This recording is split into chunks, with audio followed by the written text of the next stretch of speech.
大家好，欢迎来到丽丽厨房，我是丽丽。吃剩下的馒头不要再2次蒸着吃了。今天分享一个馒头非常好吃的做法，把馒头切成小方块，淋3个鸡蛋液，不油炸，不用炒，出锅咸香拉丝，超好吃。外面一份卖68，自己在家做成本不到8块。一起跟着视频来看看我是怎么做的吧。准备2个昨天剩下的馒头。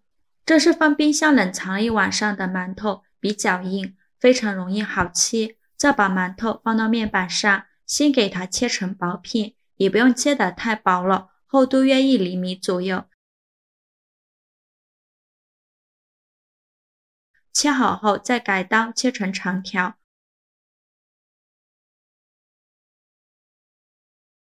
最后再切成小方块，不用切得太大块。像视频中这样的小方块就可以。如果家里人数比较多的话，馒头我们就多准备2个。因为我家只有4口人，馒头我就准备了2个。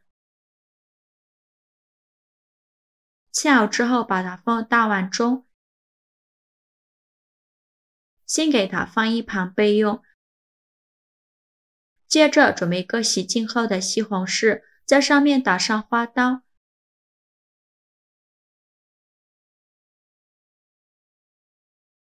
然后放入大碗中，倒入上的开水没过西红柿，把西红柿烫一下，这样更容易去皮。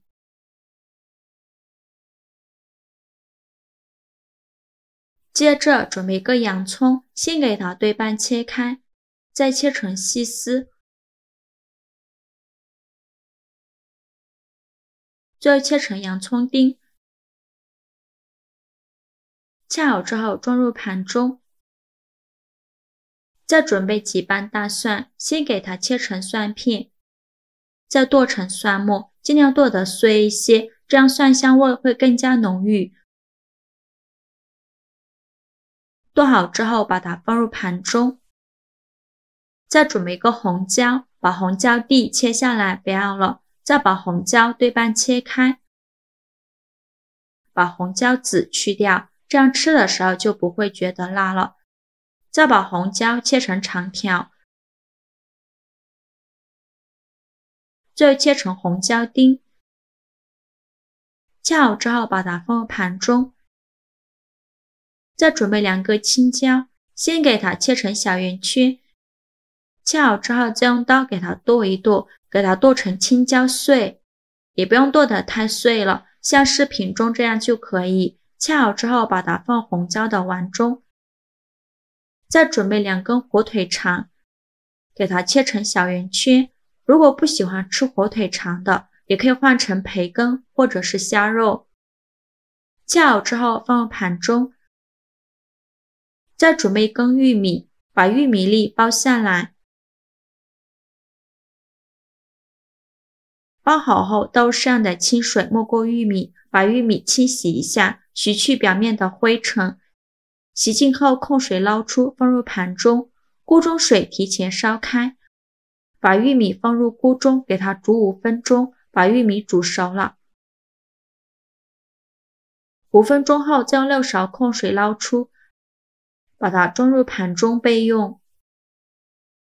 现在我们的西红柿也泡得差不多了，看一下西红柿的皮已经裂开了，再把西红柿取出来，把西红柿皮去掉。西红柿经过这样烫一下，西红柿皮很容易就去掉了。去皮后再把西红柿对半切开，把西红柿蒂去掉，然后把西红柿切成大块，再改刀切成西红柿丁。切好后再用刀给它剁一剁，给它剁得碎一些，再把它装入盘中备用。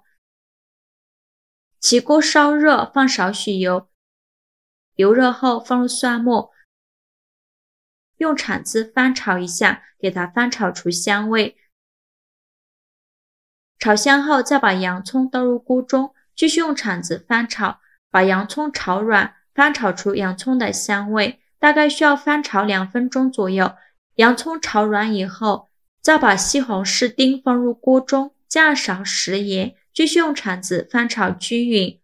翻炒至西红柿出汁，一边用铲子翻炒，一边用铲子按压，这样西红柿更容易出汁。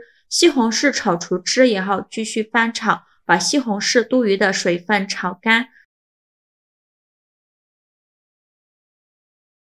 翻炒干以后，再加入2勺番茄酱，加1勺白糖，加适量的胡椒粉，继续用铲子翻炒。翻炒均匀就可以出锅了，再把它盛出来装入盘中。像这样家庭版的披萨酱就做好了，哇，好香啊！先给它放一旁备用，接着准备3个鸡蛋，将它倒入小碗中，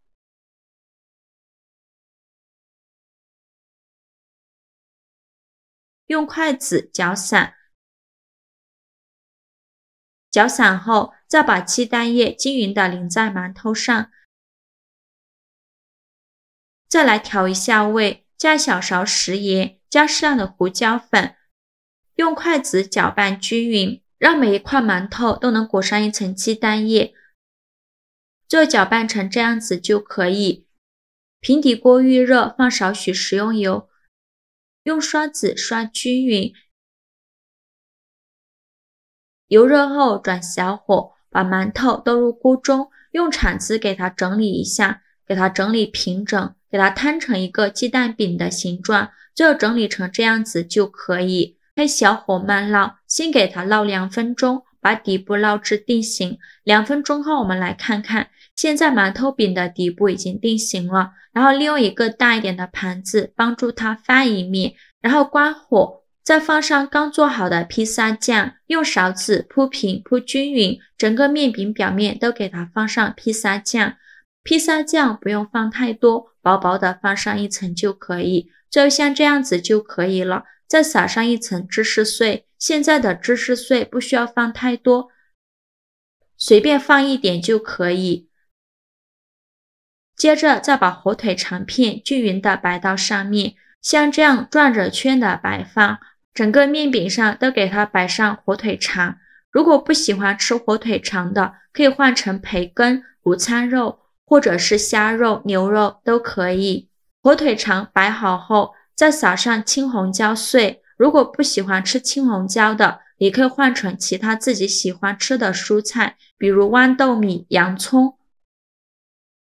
再把玉米均匀的撒在表面，这样吃着会更香，而且会更加好看。像这样子就可以了。最后再撒上1层芝士碎，现在的芝士碎我们要多放一些，这样拉丝效果会更好，而且奶香味浓郁，吃着会更香。就像这样子就可以。再沿着锅边淋少许清水，防止等一下烙糊了。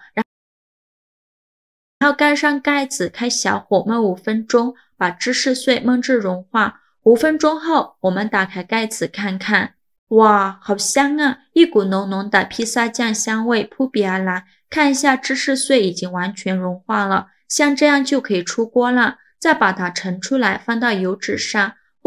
为了方便食用，给它切成小块，切的时候都能闻到浓浓的芝士碎香味和披萨酱香味。像这样非常好吃的馒头披萨就做好了，底部酥脆，顶部柔软拉丝，吃起来非常的香。剩馒头这样做，摇身一变成了好吃又好看的披萨。这样做的懒人披萨有浓浓的芝士香味，顶部拉丝，中间柔软，底部酥脆，非常的好吃。外面卖的披萨一个儿童分量也是要40-50的，自己在家做成本不到8块，可以说是太实惠了。这样利用剩馒头做的懒人披萨，不仅味道好，外形诱人。如果你不说，孩子根本就猜不出是利用剩馒头做的。喜欢的朋友就赶快收藏起来试试吧。好啦，今日视频就分享到这里了。如果您觉得我分享的视频对你有帮助的话，请您给我点个赞吧，或者是订阅我的频道。我每天都会分享不一样的美食视频。我是丽丽，非常感谢您的支持，咱们下个视频见，拜拜。